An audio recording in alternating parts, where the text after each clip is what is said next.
at every Sunday at 1 until 2 p.m. Stay watch on in our YouTube, okay? Saksikan kelas bahasa Inggris di YouTube channel SMP YPI setiap hari Senin jam 1 sampai jam 2 siang di kelas bahasa Inggris. Oke? Bye. Don't forget ya. Don't forget.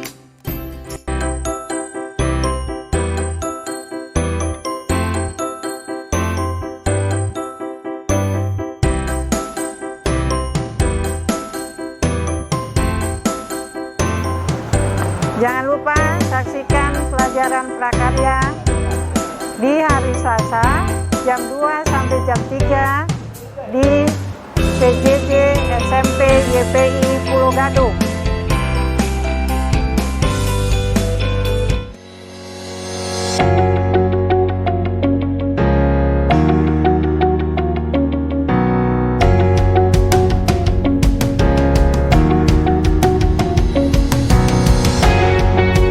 Jangan lupa saksikan mata pelajaran PPKN setiap hari Senin jam 2 sampai jam 3 sore. Hanya di channel YouTube SMP YPI Pulau Gadung. Oke, 3, 2, 1, kamera, roll action. Assalamualaikum warahmatullahi wabarakatuh.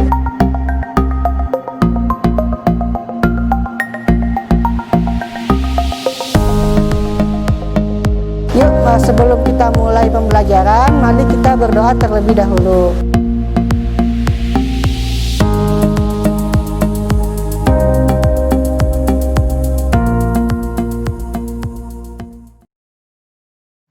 Oke.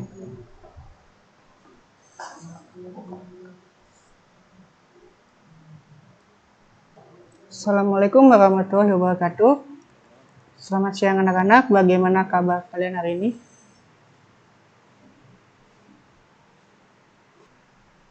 Oke. Assalamualaikum warahmatullahi wabarakatuh. Selamat siang anak-anak, bagaimana kabarnya hari ini? Semoga kalian dalam keadaan yang baik ya. Bertemu kembali bersama Bapak di sini di PJPI belajar online, nggak masalah. Ya, sebelum kita mulai, mari kita membaca doa terlebih dahulu. Berdoa, dimulai.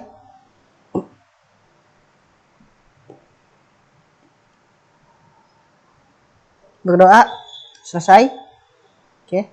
Hari ini materi yang akan kita pelajari bab 2, silakan dibuka bab 2. Kita akan mempelajari tentang menumbuhkan kesadaran terhadap Undang-Undang Dasar Negara Republik Indonesia tahun 1945. Ya. Ini akan kita pelajari. Kompetensi dasarnya ada 3. Kita akan mempelajari tentang mempertahankan nilai kesejarahan, perumusan dan pengesahan Undang-Undang Dasar Negara Republik Indonesia tahun 45. Serta menghargai nilai-nilai kesejarahan, perumusan dasar dan Undang-Undang Dasar 1945, serta memahami kesejarahan, perumusan dan pengesahan Undang-Undang Dasar 45, dan akhirnya melaksanakan tanggung jawab moral terkait perumusan dan pengesahan Undang-Undang Dasar Negara Republik Indonesia tahun 1945. Ini KD-nya yang kemarin ada 4, bisa dibaca. Tujuannya atau IPK-nya. Kalian nanti dituntut untuk menjelaskan kedudukan dan makna pembukaan UUD 45 serta menelaah makna hubungan pembukaan Undang-Undang Dasar 45 dan Proklamasi Kemerdekaan serta mengidentifikasi kedudukan dan fungsi UUD Republik Indonesia tahun 45 dan makna peraturan perundang-undangan dalam sistem hukum nasional. Next. Tujuan pembelajarannya. Oke. Jadi, coba dicatat. Boleh dicatat. Pada materi kali ini, kalian akan mempelajari tentang yang pertama, kedudukan Undang-Undang Dasar Negara Republik Indonesia tahun 45. Yang kedua, sistematikanya. Yang ketiga, sifatnya. Yang keempat, fungsinya.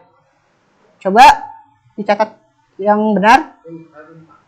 Catat. Pertama, kalian akan mempelajari kedudukan, Undang-Undang Dasar Negara Republik Indonesia tahun 45, yang keduanya sistematikanya, yang ketiga sifatnya, yang keempat fungsinya.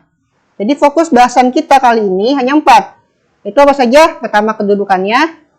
Kedudukan apa? Kedudukan Undang-Undang Dasar Negara Republik Indonesia tahun 1945. Yang kedua, kita akan membahas sistematikanya. Nah, yang ketiga, sifatnya. Yang keempat, fungsi. Coba dicatat dulu fokus bahasan kita. Sudah? Nanti kalau misalnya belum dicatat atau masih mau dicatat, bisa di pause videonya. Oke. Yang pertama, kedudukan. Menurut pendapat guys, seperti yang dikutip daripada artonang.blogspot.com, hal-hal yang menjadi alasan sehingga suatu negara memiliki undang-undang dasar itu adalah 1. Adanya kehendak para warga negara yang bersangkutan agar terjamin hak-haknya dan bertujuan untuk mengatasi tindakan-tindakan para penguasa negara tersebut.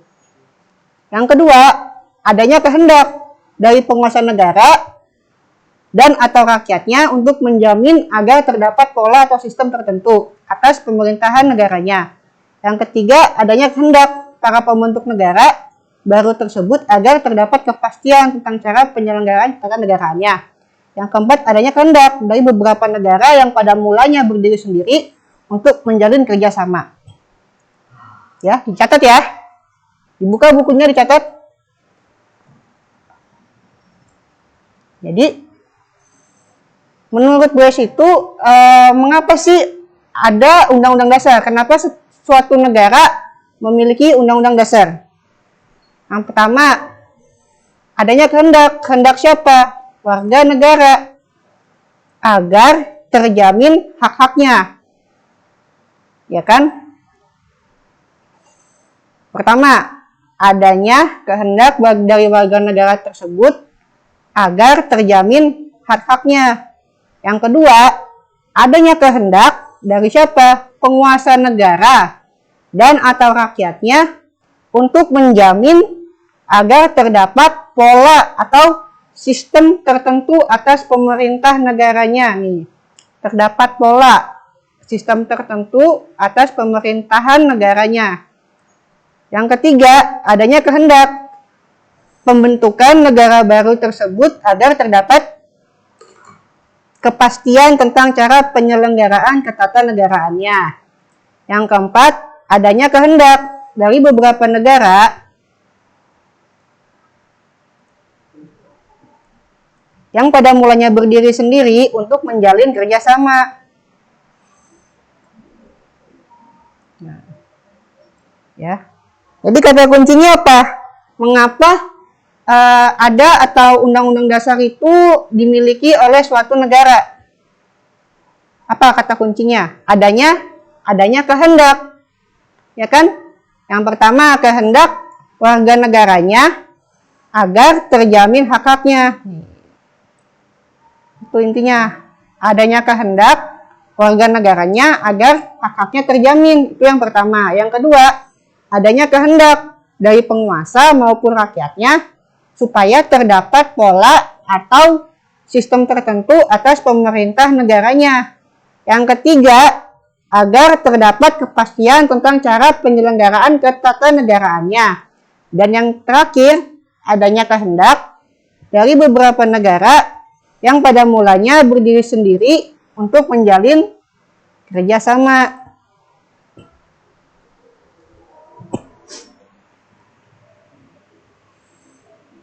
Ya, jadi kita kalau bicara tentang kedudukan itu menurut guys itu kenapa suatu negara memiliki undang-undang dasar? Adanya kehendak. Kehendak apa aja? Kehendak untuk menjamin hak-hak warga negaranya. Yang kedua, adanya kehendak dari penguasa ya maupun dari masyarakat negara tersebut agar terdapat pola apa? Pola sistem atas pemerintah negaranya. Yang ketiga adalah agar terdapat kepastian tentang cara penyelenggaraan ketatanegaraannya.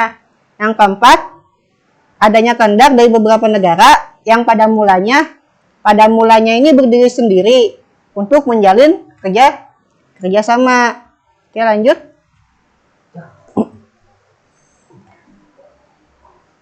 Boleh dicatat, Undang-Undang Dasar NRI merupakan sebagian dari hukum dasar, yaitu hukum dasar tertulis.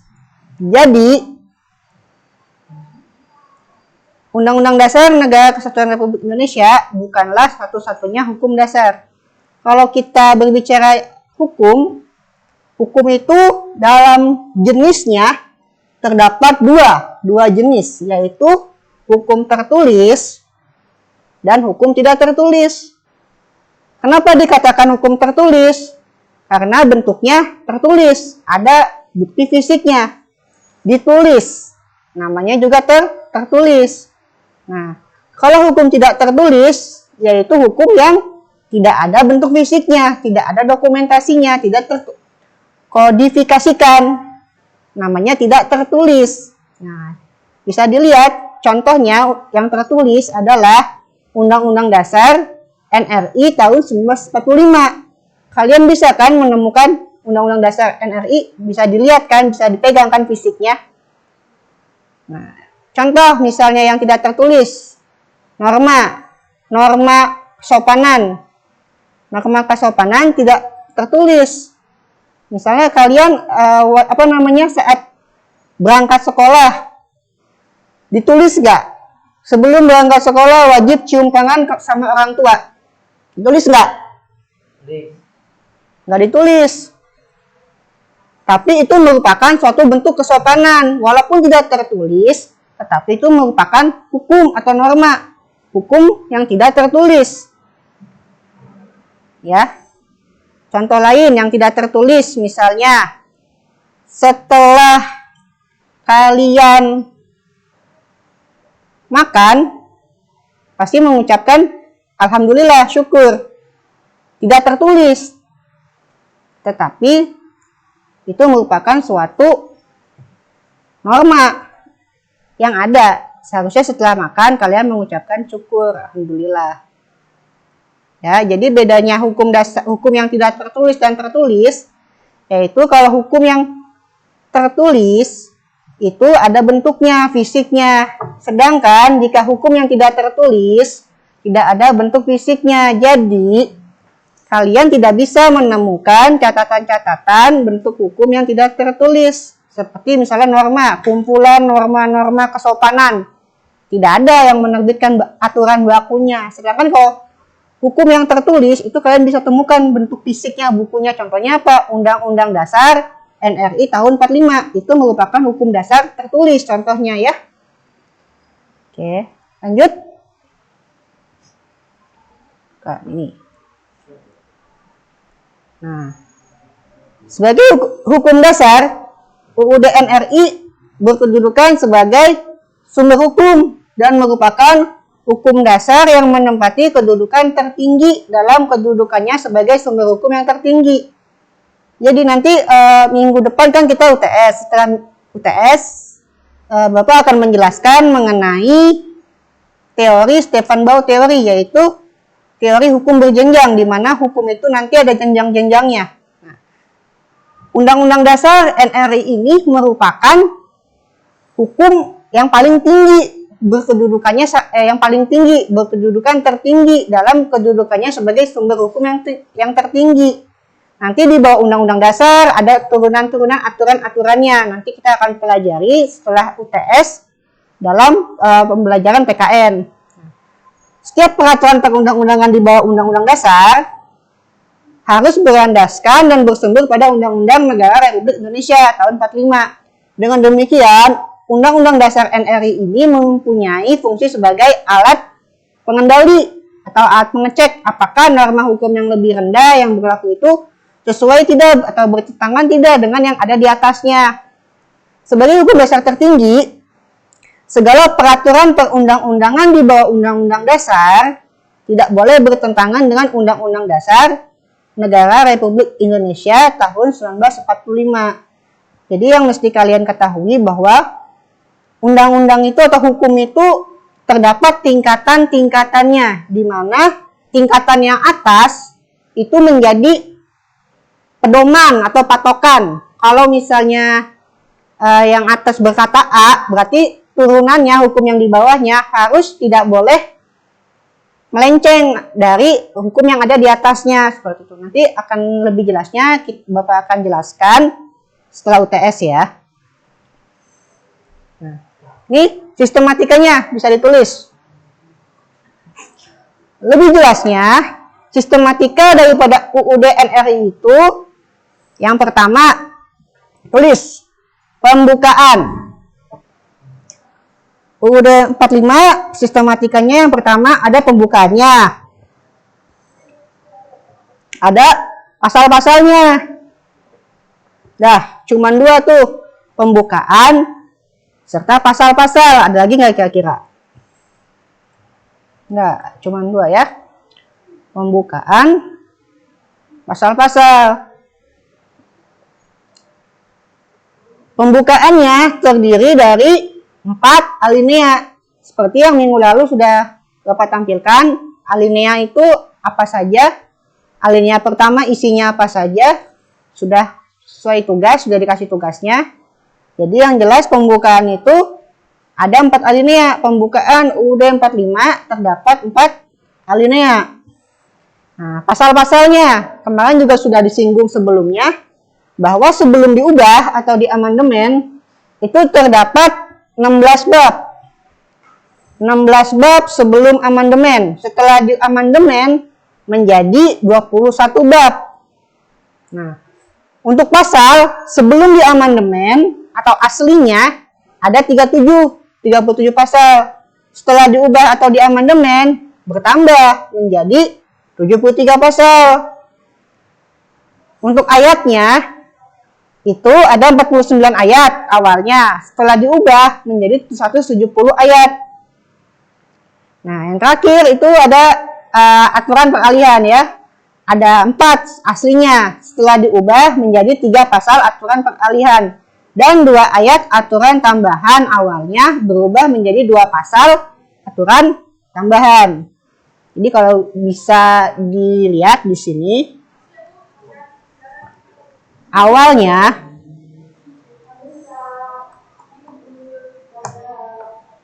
pasalnya berapa awalnya? Baca. Pasalnya sebelum diubah, bab dulu ya. Bab. Jadi susunannya itu kan pertama ada pembukaan. Pembukaan ini terdiri dari berapa alinea? 4 alinea. Terus habis pembukaan ada apa? Pembukaan terdapat pasal-pasal. Nah,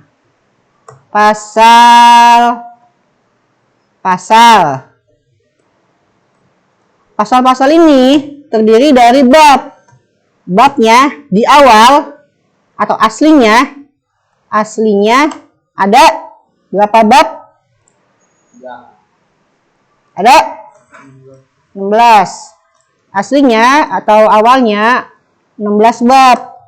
Setelah diamandemen menjadi berapa bab? Menjadi berapa bab? 21. Bertambah apa berkurang? Kenapa bertambah? Ayo, kenapa bertambah? Soalnya ditambahin. Iya kan? Kalau berkurang dikurangin. Iya. Nah, selanjutnya pasal. Habis ada bab, ada pasal. Pasalnya awalnya ada 37. Setelah diamandemen menjadi 73, tinggal dibalik. 37 awalnya, setelah diamandemen ada 73. Nah, di bawah pasal ada ayat. Awalnya 49 menjadi 170, ya kan? Ya. Habis pasal apa? Ayat. Awalnya berapa? awalnya berapa tadi? 49. 49 bukan. 49 awalnya menjadi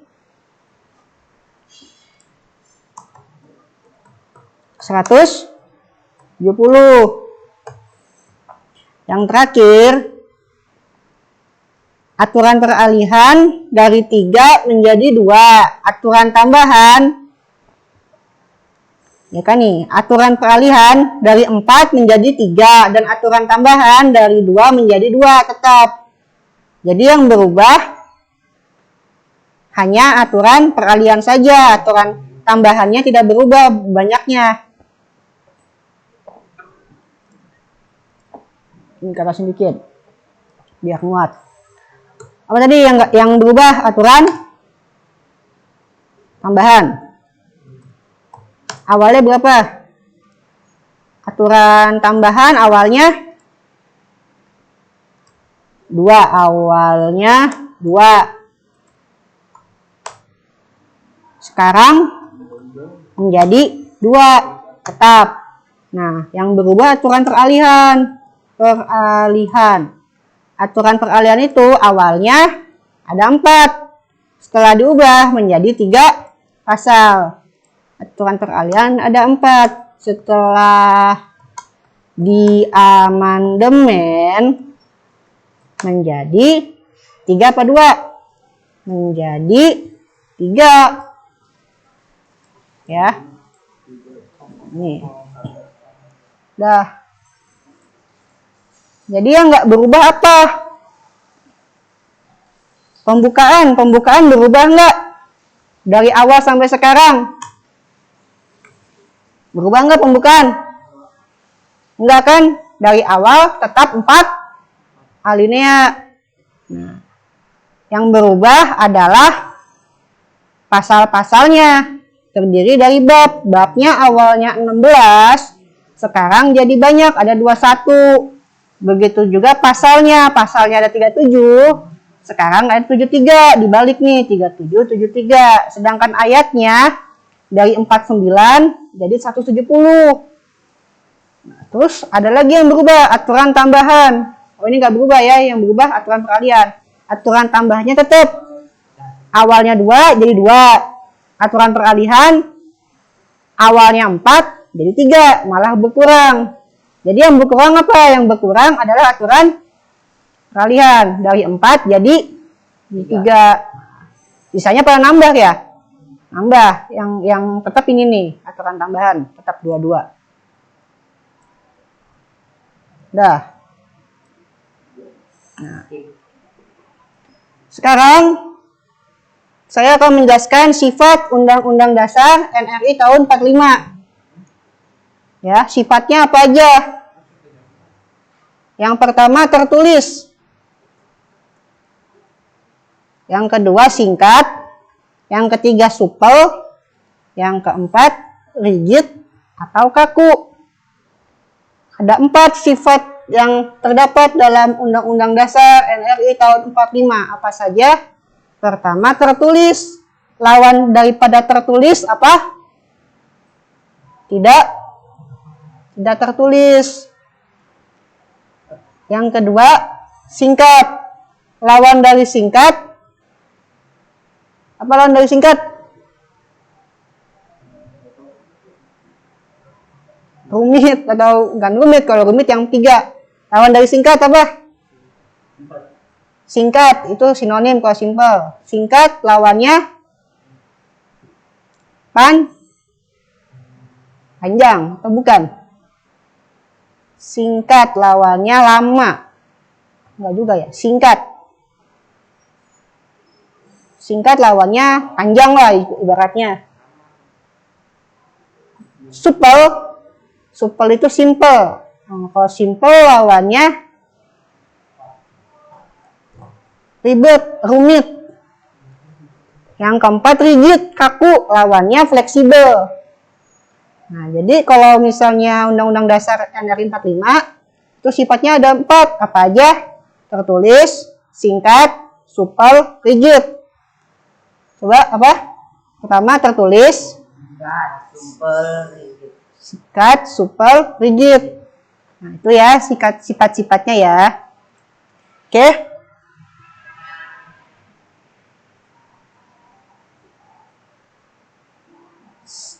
Setelah ini, kita akan lanjutkan kembali. Jadi jangan kemana-mana, tetap di PJJ YPI, belajar online, nggak masalah.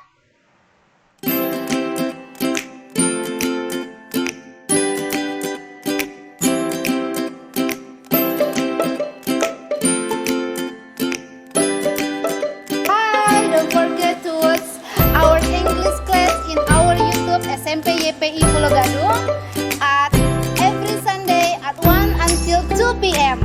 Stay watch on in our YouTube, okay? Saksikan kelas bahasa Inggris di YouTube channel SMP YPI setiap hari Senin jam 1 sampai jam 2 siang di kelas bahasa Inggris. Oke? Bye. Don't forget ya. Don't forget.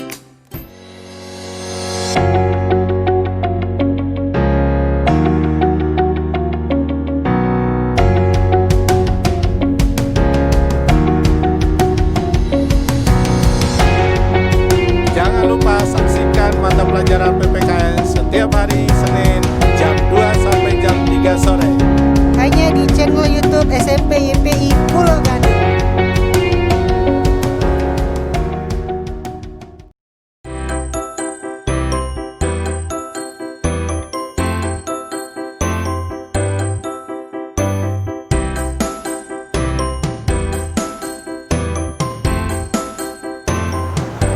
Jangan lupa saksikan pelajaran prakarya di hari Selasa jam 2 sampai jam 3 di PJJ SMP YPI Pulau Gadung.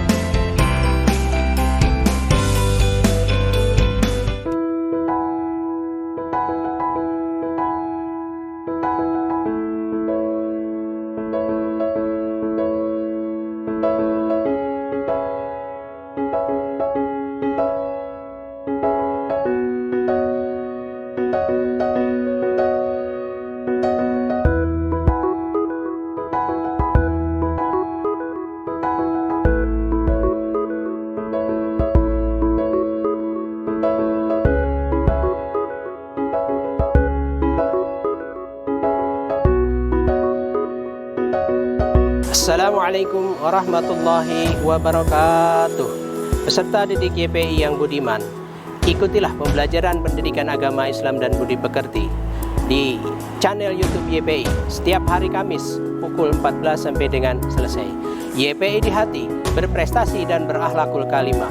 Subhanallah walhamdulillah wala ilaha illallah wallahu akbar. Assalamualaikum warahmatullahi. Lapangan YPI sekarang udah bagus, habis dicat, warnanya bagus, catnya baru, suasananya menyenangkan loh. Ada Pak Yuri Pak. Pak Yuri Pak, kalau luas lapangan ini kan sekarang ada lapangan basket, ada futsalnya, ada badmintonnya juga ada, aduh, voli juga ada. Luas lapangannya berapa ya?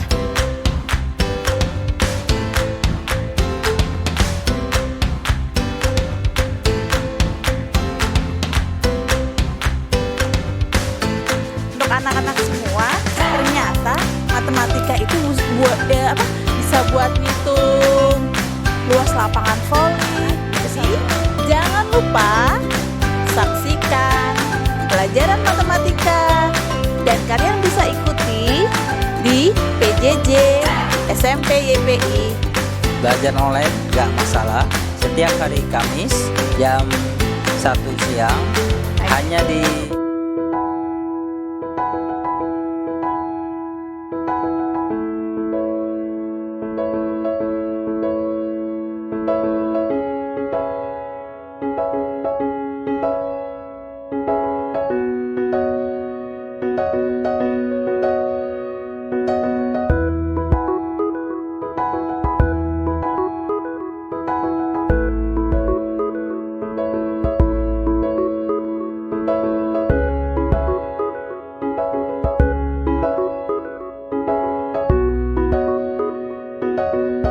Assalamualaikum warahmatullahi wabarakatuh.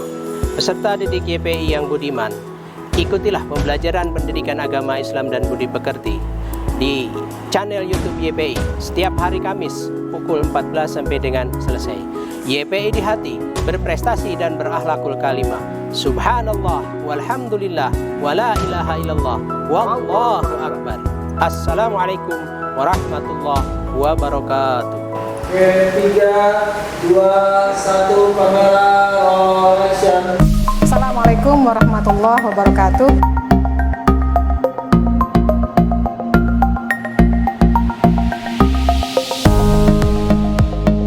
Yuk, sebelum kita mulai pembelajaran, mari kita berdoa terlebih dahulu.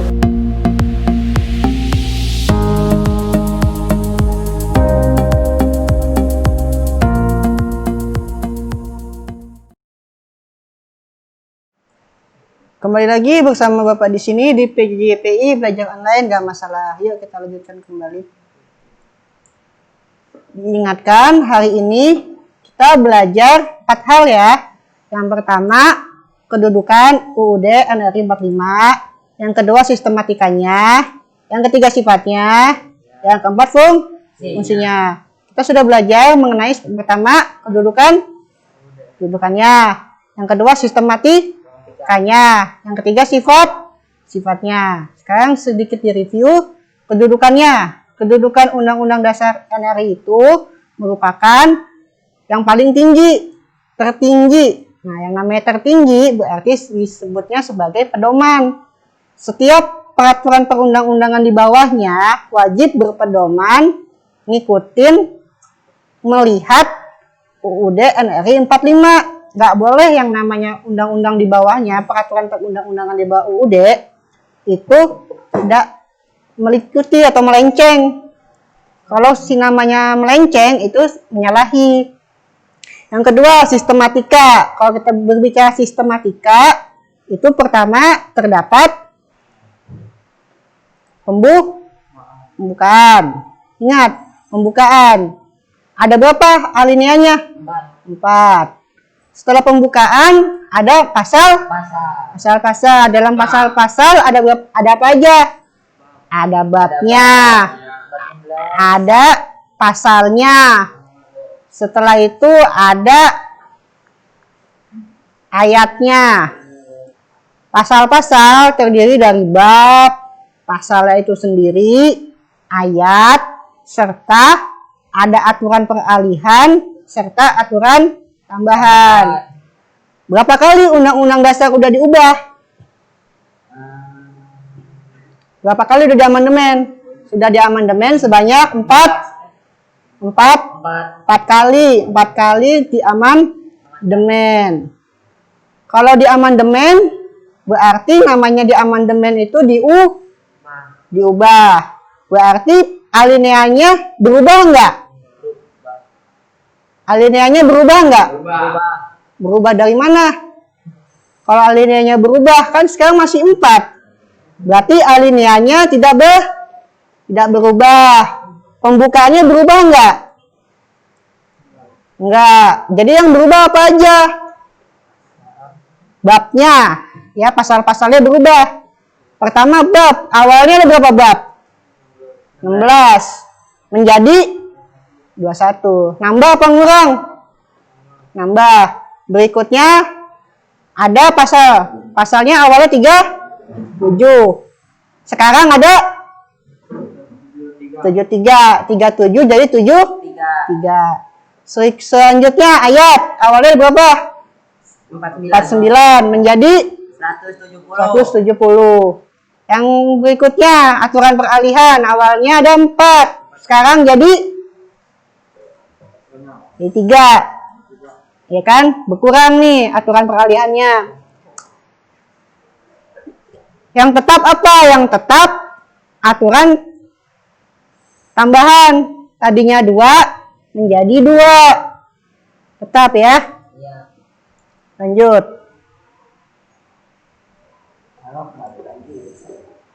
Nah, sekarang belajar sifatnya. Tadi sudah disebutkan sifatnya apa aja. Tertulis, singkat, supel, rigid. Kalau tertulis, maksudnya tertulis apa? Ditulis. Ada bentuknya, bisa dibalik. Ya, buku dibalik. Bisa selain dibalik, buku diapain? Ditulis. Selain ditulis, buku kalau dibalik. Bukan undang-undang dasar itu bentuknya tertulis dalam bentuk buku, dalam bentuk kodifikasi. Buku itu bisa diapain? Dipegang, dibaca, ya kan? Dibanting, bisa aja. Namanya bentuknya tertulis, bisa dipegang. Lawannya tertulis. Tidak tertulis.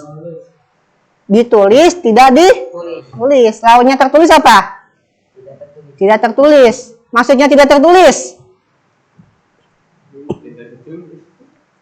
Tidak ditulis. Kalau tidak ditulis berarti apa? Ada nggak bentuknya? Bentuknya ada nggak kalau tidak tertulis? Nggak ada. Bisa dipegang nggak? Bisa dipegang nggak? Kalau tidak tertulis bisa dipegang nggak? Tidak bisa dipegang ya. Beda dengan Undang-Undang Dasar NRI 45 yang bentuknya tertulis bisa dipegang. Yang kedua singkat, 3 supel, 4 rigid atau kaku. Nanti minggu depan habis UTS saya akan jelaskan deh apa maksudnya rigid atau kaku. Soalnya agak panjang penjelasannya. Yang penting kalian hafalin dulu nih 4. Sifatnya apa aja? Tertulis, singkat, supel, rigid atau kaku. Kayak apaan kaku? Siapa yang kaku di sini? Satrio kaku. Nah, fungsi. Sekarang kita masuk fungsinya. Apa aja sih fungsinya Undang-Undang Dasar itu? 1. Sebagai hukum dasar. Namanya Undang-Undang Dasar. Kalau kemarin kelas 8 ya, kemarin dijelaskan bahwa Undang-Undang Dasar itu merupakan konstitusi, disebutnya groundwork. Apa? Groundwork. Ground itu artinya dasar, work itu artinya hukum. Jadi hukum dasar. Bahasa apa nih? Dan tahu? Hukum dasar. Bahasa apa?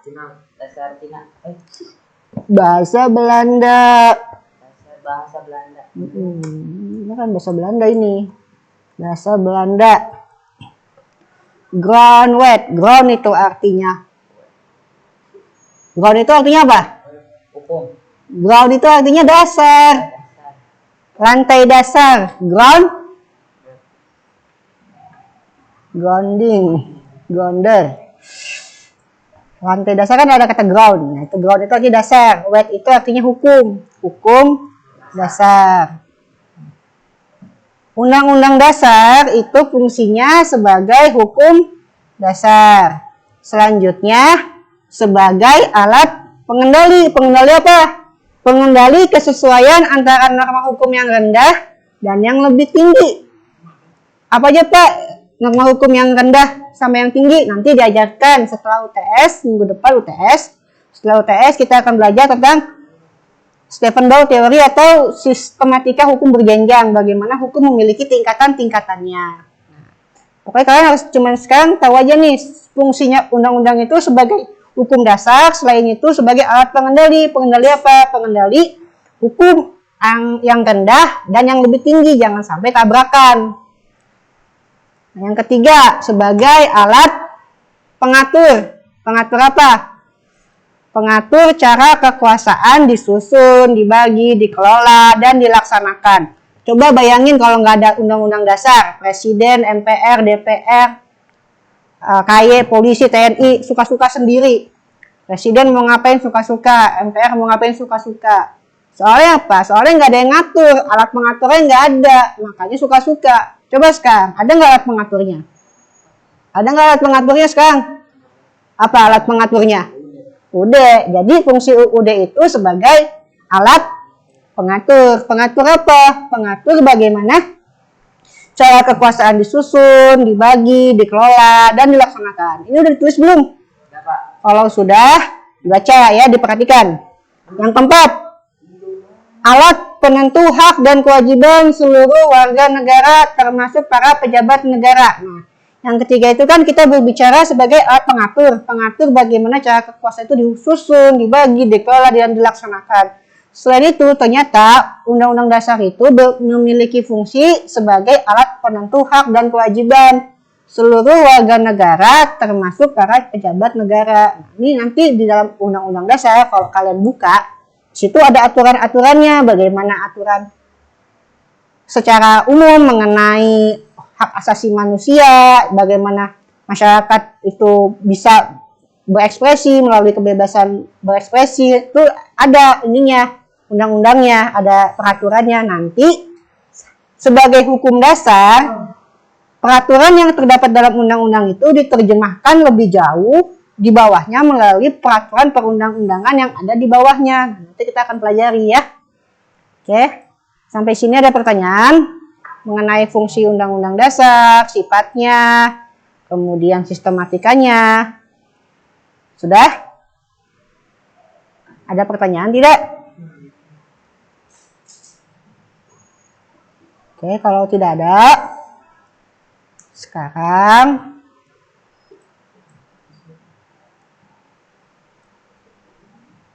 saya akan memberikan tugas. Coba tugasnya ditulis. Pulpennya sudah disiapkan, bukunya. Tugasnya ditulis. Tugasnya ditulis yang pertama. Apa fungsi UUD NRI? Wah, ini tahun 45 ya. Nanti diomelin kalau nggak ada tahun 45-nya.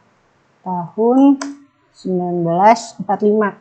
Sebagai dasar hukum bagi masyarakat Indonesia. Sekali lagi, apa sih fungsi UUD NRI tahun 1945 sebagai dasar hukum bagi masyarakat Indonesia itu? Yang kedua, mengapa dasar hukum penting bagi masyarakat Indonesia? Yang ketiga, apa yang terjadi apabila suatu negara tidak memiliki dasar hukum? Apa yang terjadi? Ya, catat ya. Kalau kurang jelas bisa dilihat di YouTube atau di pause. Sudah belum catatnya?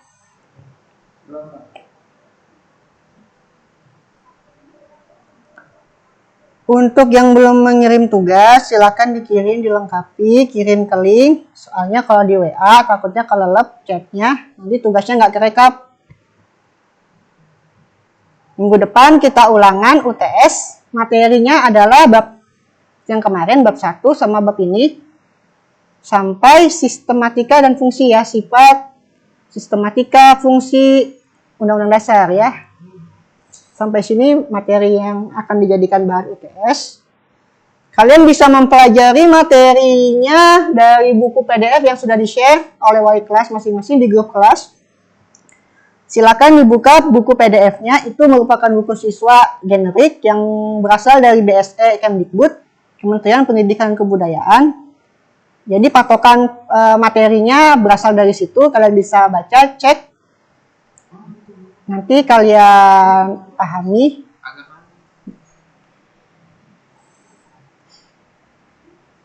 Untuk yang belum mengumpulkan tugas, Bapak tidak jemu-jemu untuk mengingatkan. Silakan dikirim tugasnya. Kalau tidak ada tugasnya ya nilainya kosong. Walaupun PJJ bukan berarti tidak ada tugas. Yang belum absen, Bapak ingatkan absen dulu. Jangan lupa, jangan nggak absen. Karena absen itu merupakan salah satu poin atau penentu kelulusan dan kenaikan kelas kalian. Kalau misalnya sudah absen, baru nonton videonya. Kalau misalnya lupa absen, nanti dialpain ya. Sudah?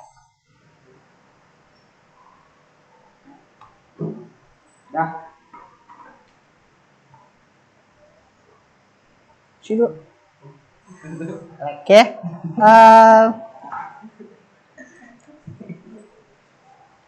Oke, demikian materi pembelajaran untuk hari ini. Semoga kalian dapat mengerti apa yang sudah kita pelajari hari ini.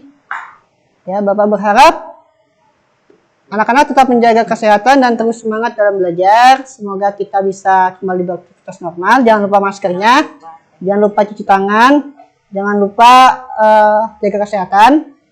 Kita bertemu kembali minggu depan di PJJPI, belajar online nggak masalah. Assalamualaikum warahmatullahi wabarakatuh. Oke, 3, 2, 1, kamera, roll action. Assalamualaikum warahmatullahi wabarakatuh.